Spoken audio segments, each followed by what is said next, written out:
जी sir. साथियों, आज विभिन्न मुद्दों पर चेयरमैन रेलवे बोर्ड और DGHR के साथ बैठक हुई। साधारण तौर पर ये कहा जा सकता है कि बैठक जो है वो काफ़ी अच्छे माहौल में हुई और थोड़ा सा गर्म माहौल होते हुए भी चेयरमैन रेलवे बोर्ड ने प्रयास किया कि हम जो है वो इस सारे मामले को करें और उन्होंने पावर पॉइंट प्रेजेंटेशन भी देने का काम किया।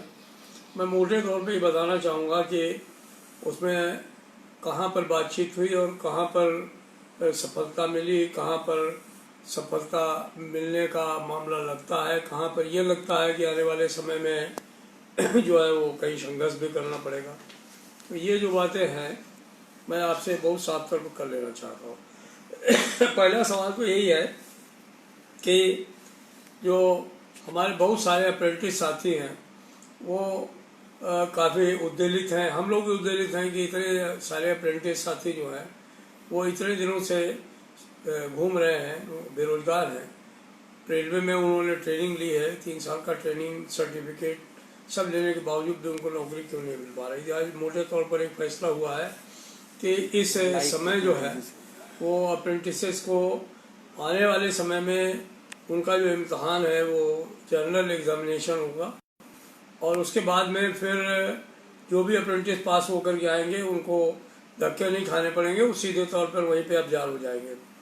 जो आज की तारीख में अब्जार्व नहीं हुए हैं और वो काफ़ी समय से बेरोजगार घूम रहे हैं, उनके लिए चेयरमैन रेलवे बोर्ड ने DGHR को कहा है कि वो निश्चित तौर पर इसके लिए एक योजना बनावें, ताकि जो है हम लोगों ने उनको ये कहा है कि जिस तरीके से पहले लिए जाते थे बिना किसी इम्तहान के और बिना किसी दौड़ धूप के, चूँकि ये 8-8, 9-9 इम्तहान पास किए हुए बच्चे हैं, इनको जो है वो और भटकाना ठीक नहीं है। अभी तो एक्ट में भी परिवर्तन हो गया है, इसलिए रेलवे अपना कानून स्वयं बना सकती है। और मैं समझता हूँ कि आज जो रुख था CRB का और DG का वो उनके प्रति काफ़ी सहिष्णु था। हम इसको फर्दर चेंज करेंगे और सभी अप्रेंटिसेज को ये आश्वस्त करना चाहते हैं कि बहुत जल्दी हो सकता है, ईश्वर की कृपा होगी तो बहुत जल्दी उनको रेलवे में कदम रखने का मौका मिलेगा, ये मैं उनको आश्वस्त करना चाहता हूँ।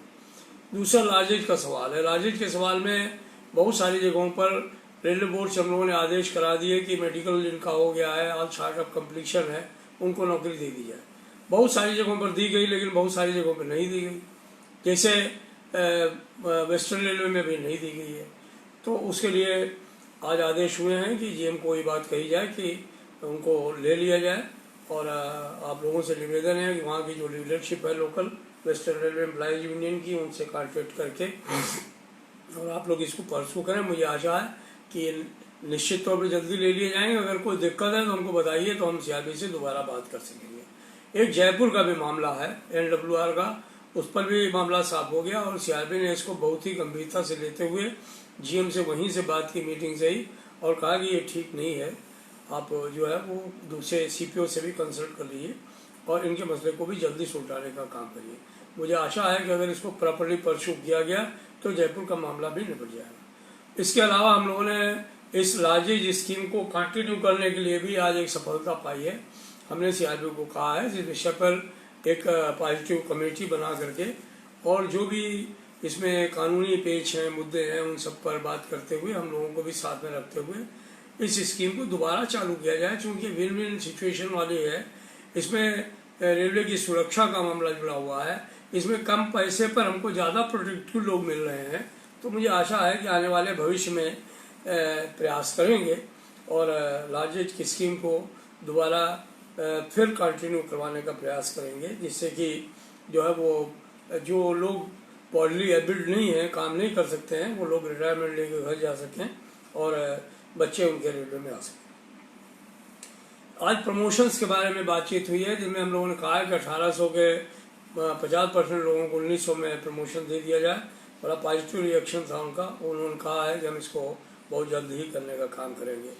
जो 10% डायरेक्ट रिक्रूटमेंट की पोस्टों को LDC ओपन करें, जिससे कि तमाम ट्रैकमैन और दूसरे साथियों का लाभ हो, उस पर भी जो है वो बातचीत हुई है। उन्होंने कहा है कि ये हम बिल्कुल करने का प्रयास करेंगे। और इस पर उन्होंने मीटिंग में भी कहा कि जनरल सेक्रेटरी ARF ने कई बार इस विषय को उठाया है, हम इसको बहुत जल्दी कोशिश करेंगे कि करवाने का काम करें। एक सुपरवाइजर्स के मामले में बहुत अच्छी बात हुई है।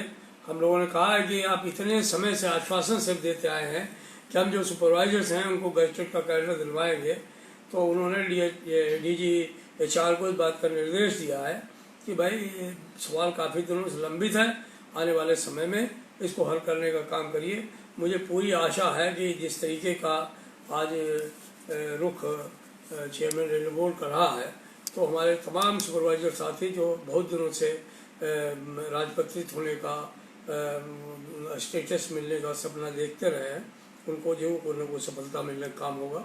और अगर इसमें कुछ कोताही होगी तो हम लोग इस पर खेदाई करने का काम करेंगे, निश्चित तौर पर बातचीत करने का काम करेंगे। इस तरीके की बातचीतें जो हुई हैं, इसके अलावा तमाम कोरोना से संबंधित इशू को भी हम लोगों ने लेने का काम किया है कि भाई इस तरीके का मामला जो है उस पर उसको देखा जाए। जिन लोगों को की मृत्यु हुई है उनको 50 लाख रुपए ग्रेसिया में दिया जाए, उनको इंसेंटिव दिए जाए जिन्होंने काम किया है इस पीरियड में। और कोरोना में जो लोग बीमार हो रहे हैं उनको रेलवे हॉस्पिटल्स में प्राथमिकता के आधार पर इलाज करने की सुविधा दी जाए। जो ऑक्सीमीटर है, पल्स ऑक्सीमीटर है, वो उनको देने का काम किया जाए। जो लोग कोरोना पर भी एक बहुत सुविचारित तरीके से बातचीत होने का काम हुआ है। तो ये मैं आप तमाम साथियों से निवेदन करना चाहता था। और सबसे बड़ा सवाल जो है 2 विषयों पर जिस पर कि हम लोग बातचीत करना चाहते थे, उन पर बहुत ही अच्छा डिस्कशन होगा। वो ये है कि जो एक लेटर इन्होंने निकाल दिया 2 जुलाई 20 को कि हम 50% पोस्टर जो है नॉन सेफ्टी कैटेगरी की जो है वो सरेंडर कर दी हैं, तो उस पर आज फैसला हो गया है कि अभी कोई सरेंडर नहीं किया जाएगा। इस पर दोनों फेडरेशंस के साथ में बैठक होगी और हमने उनको सारी बातें कह दी हैं कि ये पोस्टर खैरात में नहीं आई हैं, चैरिटी में नहीं मिली हैं, इनको जो है वो बाकायदा उसके जस्टिफिकेशन के आधार पर लिया गया है, एक जो है यार्डिस्टिक के माफी लिया गया है। हमें आशा है कि इस पर सार्थक डिस्कशन होगा और कोई भी पोस्ट इस तरीके से सरेंडर नहीं की जाएगी, प्रमोशनल पोस्ट सरेंडर नहीं की जाएगी। अगर कोई वैकेंसी सरेंडर करनी है जैसा CRP साहब कह रहे थे, तो वो 1:1 के आधार पर उनमें सेफ्टी की पोस्ट क्रिएट करने का काम होगा।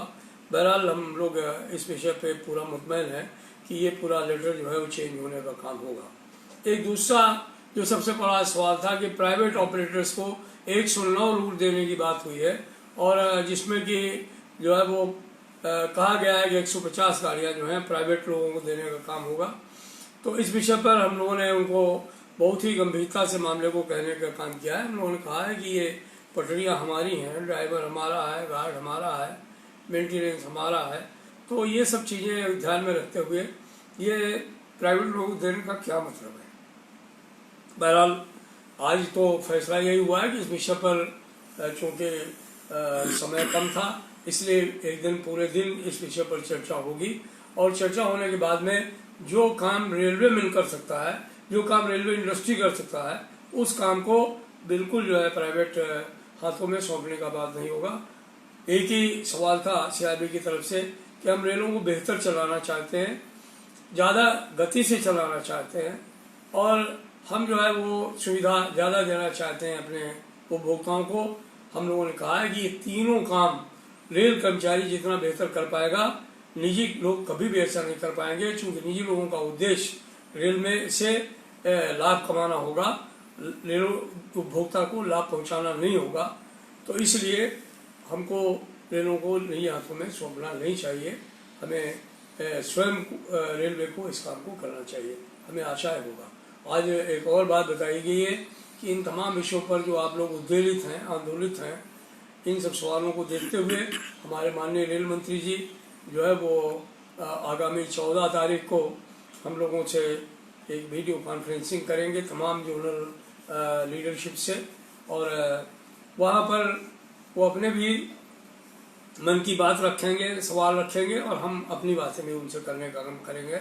हमें आशा है कि जो भी हमारा डिस्कशन होगा वो बहुत ही उपयोगी होगा और जो भी हमारी बातें हैं उनको गंभीरता से लिया जाएगा, ताकि रेल कर्मचारी जो है वो तनाव रहित वातावरण में रह करके रेल की सेवा कर सके और अपने उपभोक्ताओं को जो वो चाहते हैं उससे बेहतर सुविधा दे सके।